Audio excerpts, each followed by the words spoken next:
नमस्कार, बीएसटीवी देख रहे हैं आप। बहुत स्वागत है आपका। मैं हूं आपके साथ ऋषभ राय। विधायक बालेश्वर अंदर, सियासत बाहर। जी हां, छत्तीसगढ़ में राजनीतिक प्रतिशोध के आरोप कोई नई बात नहीं है, लेकिन इस बार कांग्रेस विधायक बालेश्वर साहू की गिरफ्तारी ने सियासत का पारा फिर से चढ़ा दिया है और गिरफ्तारी के बाद से विपक्ष सरकार पर हमलावर होते हुए इसे राजनीतिक बदले की कार्रवाई बता रहा है। आखिर क्या है ये पूरा मामला, समझिए और देखिए ये खास रिपोर्ट।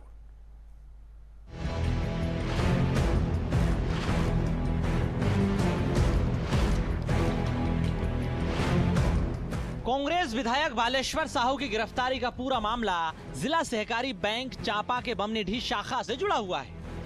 पुलिस के मुताबिक साल 2015 से 2020 के बीच बालेश्वर साहू प्रबंधक के पद पर कार्यरत थे। इसी दौरान उन्होंने शिकायतकर्ता राजकुमार शर्मा को 50 एकड़ जमीन के नाम पर किसान क्रेडिट कार्ड के जरिए लोन लेने की सलाह भी दी। जांच में सामने आया कि आरोपी विधायक ने राजकुमार शर्मा का HDFC बैंक चांपा में खाता भी खुलवाया और उनसे ब्लैक चेक भी ले लिए गए। आरोप है कि इन चेकों का इस्तेमाल कर करीब 24 लाख रुपए अपने और अपनी पत्नी के खातों में ट्रांसफर करा लिए गए। यही नहीं, पुलिस जांच में यह भी खुलासा हुआ कि शिकायतकर्ता राजकुमार शर्मा, उनकी मां जयंतीन शर्मा और पत्नी नीता शर्मा के फर्जी हस्ताक्षर भी किए गए। अंगूठे का निशान लगाकर अलग अलग खातों से कुल 42,78,000 रुपए की राशि भी निकाली गई। अब पुलिस इसे सुनियोजित और संगठित धोखाधड़ी का मामला मान रही है। जांच में यह पाया गया कि 5 सालों के अंदर 15 से 20 के बीच बालेश्वर साहू ने एक KCC अकाउंट खुलवाया, किसान क्रेडिट कार्ड अकाउंट, और उसमें जो KCC में जो KCC लोन आता है 23 लाख रुपए, वो ऑनलाइन अपने खाते में ट्रांसफ़र करवाए। और इसके अलावा पिछले 15 से 20 के बीच जिला सहकारी बैंक से फर्जी स्लिप के द्वारा, जिसमें अंगूठा निशान और साइन दोनों परिवार के भी, 22 लाख रुपए और तो कुल मिला के 42,78,000 रुपये जो है प्रार्थी के अकाउंट से बालेश्वर साहू ने अपने अकाउंट में ट्रांसफ़र कराए। 2015-20 के बीच सहकारी समिति में प्रबंधक थे बालेश्वर साहू। किसान क्रेडिट कार्ड लोन के नाम पर धोखाधड़ी का आरोप, ब्लैंक चेक लेकर 24 लाख रुपए खातों में ट्रांसफर का दावा, फर्जी हस्ताक्षर से 42,78,000 रुपए की निकासी की गई। पुलिस ने मामले को संगठित वित्तीय धोखाधड़ी माना। आरोपों के आधार पर विधायक बालेश्वर साहू गिरफ्तार कर लिए गए। कांग्रेस विधायक की गिरफ्तारी पर अब सियासत तेज हो गई है।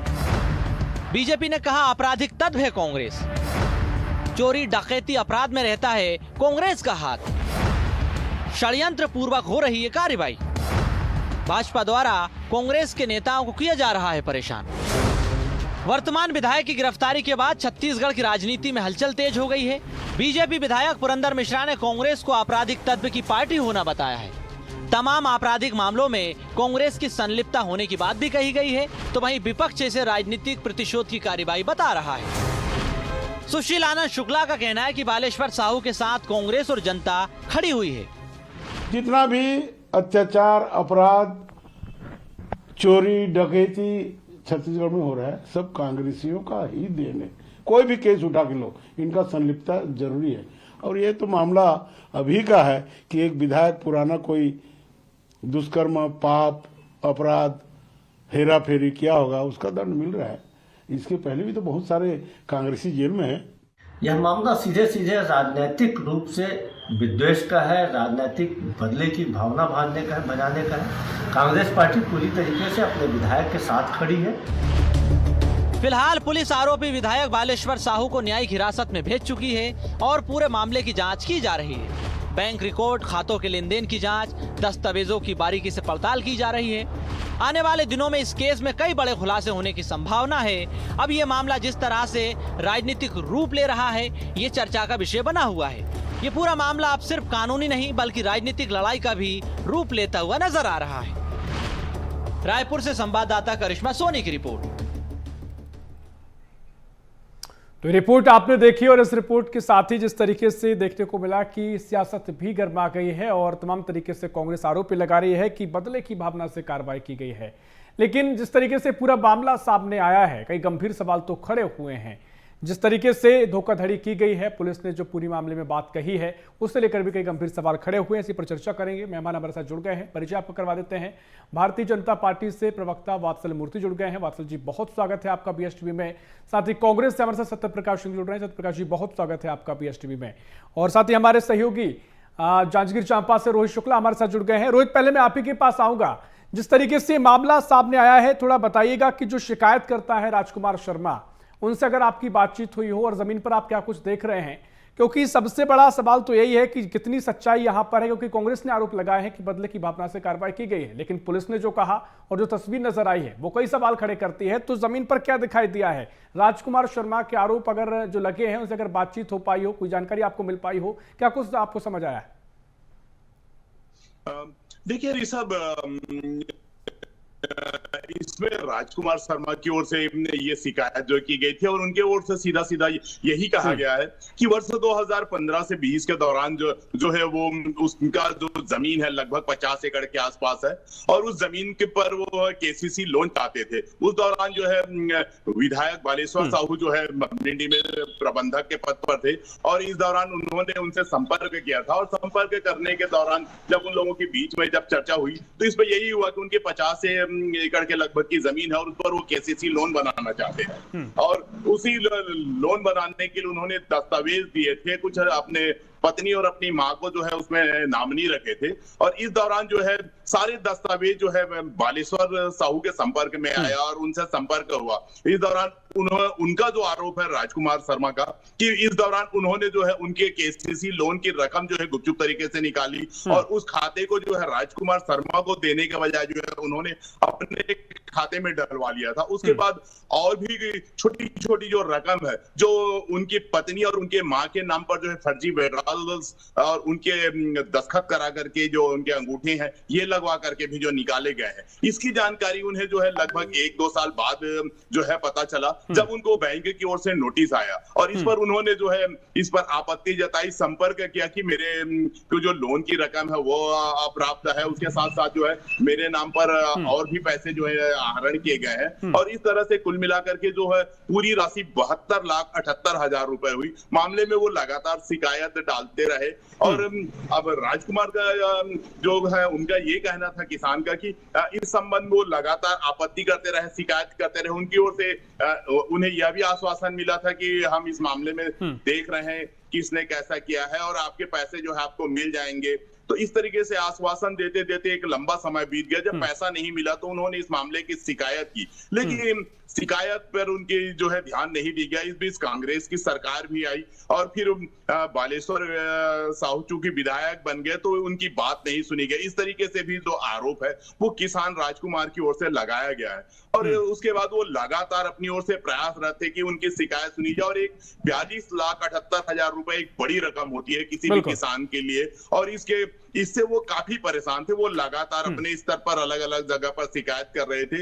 इस दौरान जो है वर्ष 2025 में पुलिस अधीक्षक विजय कुमार पांडे की पदस्थापना हुई। इस दौरान उन्होंने यहाँ के पुलिस अधीक्षक से भी चर्चा की और उन्होंने अपनी सारी स्थिति बताई, सारे दस्तावेज उनके पास रखे और उसके बाद जो है पुलिस अधीक्षक के द्वारा जो है इस पर जांच का आश्वासन दिया गया और जांच का आश्वासन के बाद उन्होंने इस पर टीम गठित की, जांच भी कराई। बिल्कुल, देखिए कि लंबा समय इसमें हो गया और वाकई में जो चीजें निकलकर सामने आई हैं वो सवाल तो खड़े करती हैं। सत्यप्रकाश जी, मैं आपके पास आ रहा हूं और जो देखिए जो तमाम चीजें सामने आई हैं इसमें कहां देखकर लगता है कि बदले की भावना से कोई कार्रवाई? एक मामला था उसमें साफ तौर पर कम से कम जो तस्वीर दिखाई दे रही है, बालेश्वर साहू उसमें मुख्य आरोपी दिखाई दे रहे हैं और अब जो बात चार्जशीट भी पेश कर दी गई है, रिमांड पर भी ले लिया गया है, तो कांग्रेस से कहां से एंगल लेकर आई है? क्या आपके पास कोई तर्क है कि बदले की भावना से कार्रवाई कर दी गई? देखिए ऋषभ जी, मैं आपको क्रोनोलॉजी समझाता हूँ कि ऐसा हम बोल नहीं रहे, ये चीजें सामने। मैं एक तस्वीर आपको दिखाना चाहूंगा, शायद दिखे कि नहीं, मैं दिखाना चाह रहा हूँ। ये है ज्ञापन देते हुए नारायण चंदेल जी है, पूर्व नेता प्रतिपक्ष बीजेपी के और तमाम वरिष्ठ नेता भी है बीजेपी के। एसपी साहब को ज्ञापन दे रहे थे, सबका है। तो ये है अक्टूबर 5 2025 और अक्टूबर 4 2025 को राजकुमार शर्मा जी जो आवेदक है जिन्होंने कंप्लेन फाइल किया, उन्होंने कंप्लेन दिया 4 अक्टूबर 2025 को और 5 अक्टूबर 2025 को नेता बीजेपी पहुंच जाते हैं। आवेदन क्या रहते हैं कि इनकी गिरफ्तारी होनी चाहिए।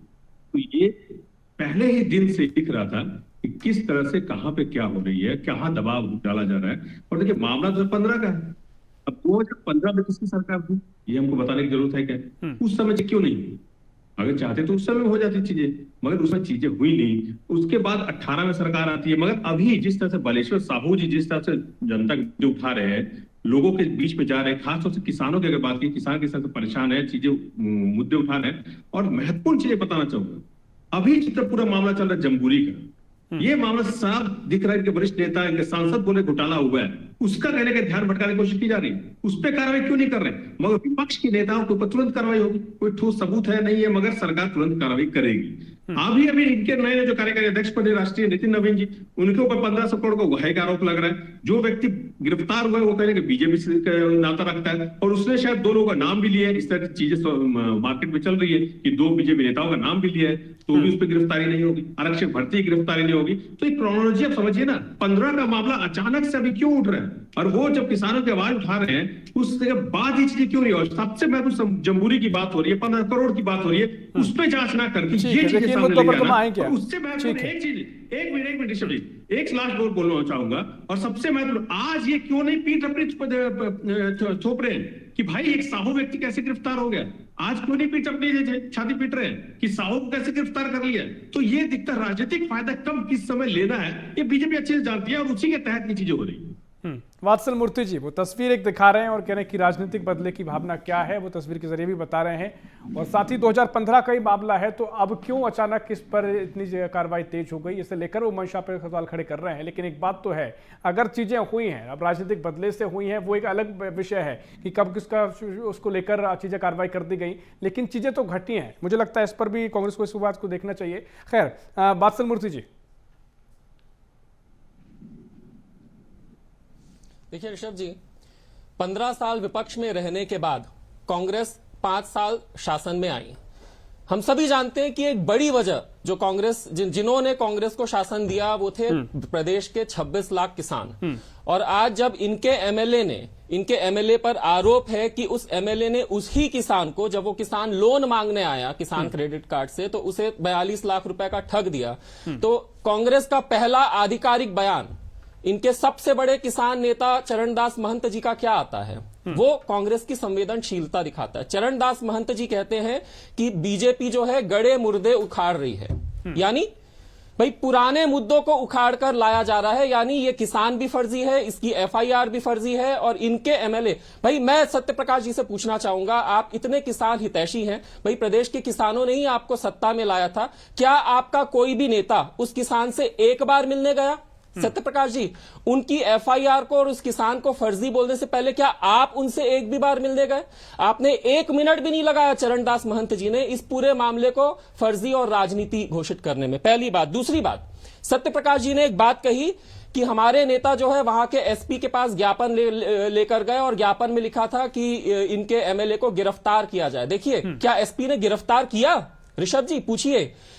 इनके एमएलए की गिरफ्तारी माननीय कोर्ट के आदेश द्वारा हुई है। यही प्रूफ करता है, अगर ये राजनीति से प्रेरित कोई केस होता तो हमारे एसपी, प्रदेश के एसपी उन्हें गिरफ्तार कर लिए रहते। मामला तो क्लियर था, ऐसे मामलों में प्रिलिमिनरी गिरफ्तारी होती है, मगर ये हाई कोर्ट चले गए थे एंटीसिपेटरी बेल लेने, और वहां के कोर्ट के आदेश द्वारा इन्हें गिरफ्तार किया गया है। यहां पर कहीं पर भी पुलिस इन्वॉल्व नहीं थी इस गिरफ्तारी में, और ना ही ये राजनीति के द्वारा प्रेरित है। ऋषभ जी, मैं 10 सेकंड और लेकर आपको बताना चाहूंगा। देखिए, ऐसे ही आपको पता है तेलंगाना में 71% कांग्रेस के जो एमएलए हैं वो किसी ना किसी केस में अंदर हैं, बेल में बाहर है। 71%। और मैं ये नहीं कहूंगा कि हम बिल्कुल साफ है, हमारे भी कुछ एमएलए हैं जिनके ऊपर केसेस है। यही कारण था कि हमारे जो माननीय गृह मंत्री जी हैं अमित शाह जी ने अभी 4 महीने पहले ही पार्लियामेंट में एक बिल लाया था जिसमें सारे जितने भी क्रिमिनल बैकग्राउंड के एमपीज एमएलए हैं, यहां तक प्रधानमंत्री भी, उन्हें राजनीति से अलग रखा जाए। सबसे ज्यादा हल्ला किसने मचाया था? सत्यप्रकाश जी से पूछिएगा। वॉकआउट किसने किया था? कांग्रेस ने किया था ऋषभ जी। तो ये क्रोनोलॉजी समझिए। देखिए, कांग्रेस पार्टी चाहती ही नहीं है कि राजनीति का शुद्धिकरण हो। आज चाहे कांग्रेस हो या कोई भी पार्टी हो, हम तो कह रहे हैं, मैं भारतीय जनता पार्टी का प्रवक्ता हूं, मैं खुद कह रहा हूं कि भाई राजनीति में असामाजिक तत्व आ जाते हैं, मगर हमारी ही तो ये नियत थी। हमारे गृह मंत्री अमित शाह जी ने ही एक बिल लाया था, मगर आपने तो उसका विरोध कर दिया, वॉकआउट कर दिया।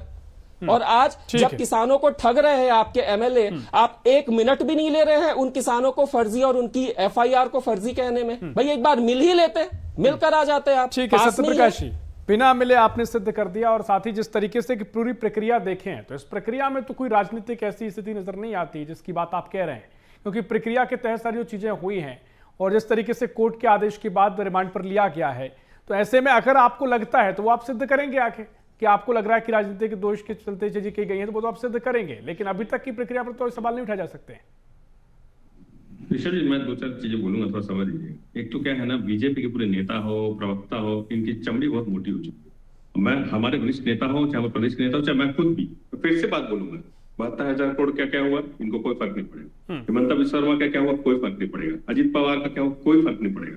अशोक चव्हाण का क्या हुआ, कोई फर्क नहीं पड़ेगा। यहाँ बृजमोहन अग्रवाल जी खुद इतने इन्होंने भाषण दे दिए, वत्सल मूर्ति प्रधानमंत्री राष्ट्रपति तक पहुंच गए, जमहूरी का बता देते यार। मैं तो वही पूछ रहा हूँ, छोटी सी चीज पूछ रहा हूँ। बृजमोहन अग्रवाल तो खुद बोल रहे हैं कि घोटाला हुआ है, और आपके शिक्षा मंत्री से अलग लड़ रहे हैं, हाईकोर्ट तक चले गए, वो भी तो कोर्ट तक चले गए हैं, वो तो खुद बोल रहे हैं कि घोटाला हुआ है, उस पर कुछ नहीं बोलेंगे। इसलिए बोलो कि इनकी चमड़ी इतनी मोटी हो चुकी है। नितिन नवीन जी के खिलाफ जो 50 करोड़ का आरोप लगा, उसमें जो पकड़ा गया युवक, वो खुद बता रहा, मैं बीजेपी का नेता हूं, और 2 लोगों ने मेरे को बताया था बीजेपी के नेताओं ने, तो क्या जांच हुई है, क्या कर रही है, तो भाषण बहुत अच्छा लगता है। अब सीडी आ रही, मतलब जो चुनाव मैनेजमेंट की जो देखती है, उसके बाद तहत एक बात बताना चाहूंगी। बहुत सारी बात की कि तेलंगाना में इनके विधायकों पर इतना आरोप है। सब लोग अभी आज की जो लोकसभा है, ठीक है सत्यप्रकाश जी, हम इन पर लौटेंगे, लेकिन एक बात बताइएगा। देखिए प्रबंधक अभी इन्होंने, ये गलत बात है ऋषभ जी, 1 मिनट, ये भी प्रधानमंत्री तक गए थे, तो मेरे को थोड़ा इसको बताना पड़ेगा। तो अभी सबसे ज्यादा किसी को क्रिमिनल केसेस है ना, तो इन्हीं के सांसद है। 81.25% किसके हैं, पता करके मत चल लीजिए। इसलिए बोल रहा हूँ, 1500 करोड़ किसके पूछ के आइए। तो ये चीजें मत बोलिए, हम तो यही की बात कर रहे हैं, यही की जवाब दे दीजिए, हमको इतने दूर तक जाने की जरूरत नहीं। और मैं फिर बोल रहा हूँ, ये जो कोर्ट का हवाला दे रहे हैं ना, आप पुलिस पे दबाव बनाएंगे, पुलिस क्या कर सकती है ऋषभ जी, आपको और मेरे को या किसी सामान्य व्यक्ति को बताने की जरूरत है कि पुलिस चाहे तो क्या नहीं कर सकती, नहीं, तो पुलिस आप चाहे जो तो क्या तर्क कर सकती दिए है, गए बताने की जरूरत सत्यप्रकाश जी, जो तर्क दिए गए हैं ना, जो प्रबंधक के पद पर वो तैनात थे, हस्ताक्षर भी वो उनके अंगूठे के प्रिंट लिया, थंब प्रिंट लिए गए, और तमाम तरीके से जो पूरी कहानी बताई गई है, उसमें तो आप उससे कैसे डिनाई करेंगे? विधायक बालेश्वर साहू जी का भी इस पर कोई रिएक्शन सामने नहीं आया। ऋषभ सुनिए, तो वही तो मैं बोल रहा हूँ ना, तर्क तो बहुत सारे 2G घोटाले के भी दिए गए थे। आज 2G घोटाला कहाँ है, कॉमनवेल्थ घोटाले के भी तर्क बहुत दिए थे। शराब घोटाले जो कथा के चल रहा है, उसमें अभी जब चैतन्य बघेल जी को रिहाई में, तो कोर्ट ने क्या बोला, मेरे को बताने की फिर से जरूरत है क्या, किंग पिन नहीं है, कोई साक्ष्य नहीं है, वो पप्पू बंसल क्यों नहीं गिरफ्तार किया गया, तो मेरे को कुछ बताने की जरूरत है क्या? तो किस तरह से 2014 के बाद से कोर्ट को भी अपने हिसाब से चलाया जा रहा है, वो बताने की जरूरत नहीं है। और किस तरह से संस्थानों को चलाया जा रहा है, ईडी, आईटी या पुलिस को भी हो, ये बताने की जरूरत नहीं है। इसलिए मैं बोल रहा हूँ, विपक्षी नेताओं को किसी से प्रताड़ित करना, वो उसके लिए पुलिस तुरंत कार्रवाई करेगी। आज तक पुलिस क्यों नहीं बृजमोहन अग्रवाल के कहने पे गई है किसी भी कहे छापा मारने? आज तक पुलिस नितिन नवीन के ऊपर जो आरोप लगे उस पर क्यों नहीं गई है? आज तक कुछ आरक्षक भर्ती घोटाले में जो आरोप लगे, आरक्षक की मौत हो जाती, कहीं पे आरोप तो क्यों नहीं गई है? आज तक जो अभी कल पर 7 करोड़ का जो धान खा गए हैं, कोई रिएक्शन इस पर वात्सल मूर्ति जी, क्योंकि बड़े व्यथित नजर आ रहे हैं सत्यप्रकाश जी। वो कह रहे हैं कि यहाँ के तर्क तो बहुत सारे दिए गए हैं, तर्क कई बार दिए जाते हैं, लेकिन बहुत सारी चीजें हैं वो उनको भी गिनाए जा रहे हैं कि और भी जो मामले हैं उन पे भी जिस तरीके से स्थिति देखने को मिलती है, जो अलग व्यवहार देखने को मिलता है, असमानता देखने को मिलती है कार्रवाइयों में, उसको लेकर भी कांग्रेस लगातार सवाल उठाती है। देखिए ऋषभ जी, सत्यप्रकाश जी ने 2 बातें कही। पहली बात तो उन्होंने कही कि भारतीय जनता पार्टी के नेताओं की चमड़ी बहुत मोटी हो गई है। देखिए ऋषभ जी, आपका ये कार्यक्रम जो है प्रदेश के युवा भी देखते हैं, बच्चे भी देखते हैं, तो इस तरह की भाषा किसी भारतीय जनता पार्टी के कार्यकर्ता को शोभा नहीं देती। तो मैं इस भाषा में नहीं जाऊंगा, मगर हाँ, उन्होंने एक और बात कही कि भाई पुलिस चाहे तो क्या नहीं कर सकती है, पुलिस चाहे तो क्या नहीं कर सकती है। ऋषभ जी, यहां एक बात गौर करिएगा, लगातार 15 साल भारतीय जनता पार्टी का शासन रहा छत्तीसगढ़ में, लगातार सैकड़ों आरोप कांग्रेस के बड़े से बड़े नेता और छोटे से छोटा कार्यकर्ता इन 15 सालों में भारतीय जनता पार्टी के नेताओं पर लगाते रहे। उसके बाद 5 साल तो कांग्रेस का शासन था, और इनके कहे मुताबिक पुलिस चाहे तो क्या नहीं कर सकती है। भाई क्या कारण है? आपके 5 साल में कोई एक नेता पर भी एक छोटा सा भी दाग लगा क्या भारतीय जनता पार्टी के? भाई पुलिस तो चाहे क्या नहीं कर सकती है ना, तो क्या कारण था उस समय? क्या आपके मुंह में दही जम गई थी? पहली बात। दूसरा, देखिए, आरोप लगाना एक चीज होता है, मगर अगर आपके पास सबूत है, अगर भूपेश बघेल जी के जेब में सबूत है तो उन सबूतों को पुलिस को देना, एफआईआर कराना दूसरी बात होता है, और जब माननीय कोर्ट से जेल हो जाती है तो यह तीसरी बात होता है। तो यहां पर कांग्रेस के कार्यकर्ता और नेता सिर्फ और सिर्फ आरोप लगा रहे हैं। उनके पास सबूत है तो भाई दे देना, एफआईआर कराए ना, जितने भी मुद्दे उन्होंने गिनाए हैं, माननीय कोर्ट सजा देगा जिसे भी सजा देनी है, मगर सिर्फ आरोप लगाना। 15 साल ये यही कहते रहे और आज फिर से जब विपक्ष में है ये यही कह रहे हैं और कुछ भी नहीं। ठीक है, वो पोस्टर दिखा रहे हैं, 10 सेकंड उस पर भी बोल दीजिएगा। जम्बूरी घोटाले को लेकर वो कह रहे हैं। ऋषभ जी, मैं पूछना चाह रहा हूँ, अभी उन्होंने बात की थी, थोड़ा फिर से नहीं बात। सबूत तो बृजमोहन अग्रवाल जी खुद दे रहे हैं, हमको देने की तो जरूरत ही नहीं है। वो सबूत नहीं है सत्यप्रकाश, ठीक है, आप उस सबूत मान लें। वात्सल मूर्ति सबूत तो दे रहे हैं बृजमोहन अग्रवाल जी, वो तो खुद बोल रहे हैं, तो क्यों नहीं कर रहे कार्रवाई? कर लीजिए कार्रवाई। अरे ठीक है, 15 करोड़ में तो आरोपी अंदर है ना, सत्यप्रकाश जी, वो तो दे रहे हैं सबूत, तो उस पे गिरफ्तारी कर लीजिए। आप देखिए ये नहीं चलेगा करवस्तले जी, इसलिए मैं बोल रहा हूँ, अगर आपको दर्द हो रहा है मगर ये चीजें दिख रही है 2014 के बाद से कि अलग अलग न्याय बता दिए अजीत पवार के बच्चे। मैं रोहित के पास जाऊंगा, उससे पहले वात्सल जी। चिंतामणि महाराज में था ना, ये क्या गलत है क्या? ये तो पूरे सबको मालूम है था, तो आज क्यों नहीं कार्रवाई हो रही है? अभी धान घोटाला 7 करोड़ का क्यों नहीं कार्रवाई हो रही है? इसीलिए मैं बोल रहा हूँ, आप लोगों को दिक्कत ये है, सच्चाई हो आप बोलते ही बात। ठीक है, एक एक करके आ रहे हैं। सत्यप्रकाश जी, आपने बात रख ली है जी, वात्सल जी। सत्यप्रकाश जी, अगर कांग्रेस अपने आप को एक जिम्मेदार विपक्ष मानती है ना, तो जो सबूत भूपेश बघेल जी के कुर्ते के जेब में रखा है वो कहलाता है सबूत। उस सबूत को आपको देना है, ठीक है? अगर आप अपने आप को एक जिम्मेदार विपक्ष मानते हैं, कृपया करके बृजमोहन अग्रवाल जी और बाकी भारतीय जनता पार्टी के नेता क्या कह रहे हैं उसमें बच जाइए। सत्यप्रकाश जी, आपसे निवेदन है, आप मेरे समय में ना बोले, आप जनता का समय बर्बाद कर रहे हैं। मैं आपकी पारी में मैं शांत था, कृपया करके कम से कम जनता के समय की इज्जत करिए, जनता के समय की इज्जत करिए। ऋषभ जी ने चुप कराइए, अगर मेरी बारी है तो मैं ही बोलूंगा। ठीक है, कंप्लीट कीजिए, फिर मैं रोहित इंतजार करण के पास जाऊंगा। कंप्लीट कीजिए वात्सल जी। अगर इनके पास कोई भी सबूत होता है ऋषभ जी, तो कृपया करके ये एफआईआर करवाएं, उन सबूतों को लेकर पुलिस के पास जाएं, एफआईआर कराएं, न्यायिक प्रक्रिया है, और इन्हें तो न्याय पद्धति पर पूरा विश्वास है ना। सत्यमेव जयते के पूरे पोस्टर पूरे प्रदेश में लगा दिए इन्होंने, सत्य की जीत हुई, तो भाई ये न्याय प्रक्रिया से जाए ना, सबूत दे। ठीक है रोहित, मैं आपके पास आ रहा हूं, क्योंकि देखिए आपने लगातार चर्चा को सुन भी रहे हैं रोहित, क्योंकि जिस तरीके से एक बात कही जा रही है कि राजनीतिक बदले की भावना से अगर किया गया है तो वो कह रहे कि 2015 का मामला है, अब समझ में आया है, तो इसे लेकर क्या कुछ आपने वहां पर देखा है, बातचीत हुई है? क्योंकि एक तस्वीर के जरिए कांग्रेस समझाने की कोशिश कर रही है, इतना पुराना मामला, पहले कार्रवाई क्यों नहीं कर दी गई? पहले लगातार इस पूरी कहानी को आपने तैयार कर लिया गया, उसके बाद जब यहाँ पर सरकार में है और तमाम तरीके से अब कार्रवाई की बात की जा रही है, तो बदले की भावना कांग्रेस को दिखाई दे रही है। इतना लंबा समय लगा है, इसको लेकर क्या आपकी अगर बातचीत हुई हो, क्या तस्वीर नजर आती है, क्या कुछ उसके कारण नजर आ रहे हैं आपको? जी ऋषभ, देखिए इस मामले को लेकर जब हमने जो पीड़ित किसान है उनसे जब जानकारी चाहिए थी, तो उनकी ओर से यही कहना है कि वो लगा जैसे उनके नाले में आया, क्योंकि वर्ष 2015 से जो है 2020 के बीच में जो है का ये पूरा मामला रहा है, और इस दौरान जो है 17-18 के आसपास जो है जब उनकी जानकारी में आई, तब तक जो है कांग्रेस का शासन आ चुका था और वो लगातार इस पर जो है शिकायत कर रहे थे, लेकिन उनकी बात सुनी नहीं जा रही थी। और 2018 से लेकर के वो लगातार जो इस मामले की शिकायत, जांच, अलग अलग स्तर से वो इस पर जांच की कर रहे थे। साथ ही साथ एक किसान को इस बात की भी चिंता रहती है कि 42,78,000 बहुत बड़ा रकम है, ये इसकी शिकायत के साथ साथ उनके दिमाग में भी यह चल रहा था किसान के में कि इतना बड़ा कर्ज और इतनी बड़ी पैसा मैं कहां से दे पाऊंगा। तो अगर ये राशि उनके बैंक के खाते में या जो लोन का राशि है वो जमा हो जाए तो उनको है, तो इसको लेकर के वो लगातार परेशान थे। हो सकता है उनको यह आश्वासन भी मिलता रहा है कि चलिए इसके राशि हम जमा कर देंगे, लेकिन ऐसे करते करते जो समय बीत रहा था और उनकी मुसीबतें लगातार बढ़ रही थी, क्योंकि देखिए बैंक का पैसा है और बैंक जो है 1 रुपए भी जो है किसी को छोड़ती नहीं है, तो इस पर जो है लगातार वो बैंक की ओर से किसान के ऊपर दबाव आ रहा था और वो लगातार इसकी निष्पक्ष जांच की मांग कर रहे थे। इसमें शिकायत होने के बाद पुलिस ने भी यही सवाल रखा कि 10 साल बाद जो है आप इस मामले की शिकायत क्यों कर रहे हैं? तब उन्होंने पुलिस के समक्ष भी यही बात कही थी कि मैं लगातार प्रयास कर रहा था और मेरी बात और मुझे न्याय कहीं नहीं मिल रहा है। रोहित, देखिए समय पूरा हो रहा है, लेकिन सत्यप्रकाश जी मैं आपके पास आऊंगा। अभी आपने कहा कि चलिए, क्योंकि आप कह रहे हैं कि पुलिस कुछ भी कर सकती है, तो भाई साहब बीच में आपकी सरकार आ गई, अगर ये थ्योरी आप दे रहे हैं तो फिर तो ये थ्योरी क्या यहाँ पर भी बीजेपी उठा सकती है कि जब आपकी सरकार थी तो पुलिस में वो व्यवस्था को लेकर सवाल खड़े किए जा सकते हैं, इस वजह से कार्रवाई नहीं की गई। और साथ ही अगर जो वात्सल जी कह रहे हैं, अगर आप पे आरोप लगे हैं तो उनको सिद्ध करना पड़ेगा ना सर। आरोप तो लगे हैं, चीजें हैं, आप जो तमाम बातें कह रहे हैं तमाम मामलों से हम जोड़ के नहीं देख सकते हैं। अगर इस मामले में आरोप लगे हैं, रिमांड तक मामला पहुंचा है, तो गंभीर सवाल खड़े होंगे, या तो आप स्वीकार करना पड़ेगा कम से कम आरोपों के तौर पर।